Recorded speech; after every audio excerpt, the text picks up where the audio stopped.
La Asamblea murciana respaldará el informe Camps.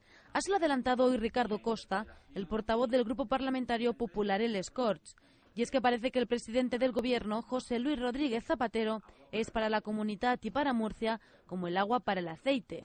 Con estas palabras, Costa ha resumido el total desencuentro en el que están estas regiones con la política de los socialistas al decir no al trasvase del Ebro. Desde luego, desde que Zapatero asumió el poder en la Moncloa, la Comunidad Valenciana y Murcia han sido claramente inventariadas para dejarlas fuera de su idea de España, que es una idea de España sectaria, parcial y claramente partidista.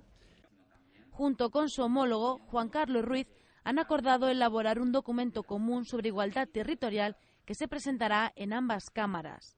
Y es que ambas regiones comparten la necesidad de agua que les fue negada con la paralización del Plan Hidrológico Nacional por parte del Gobierno socialista.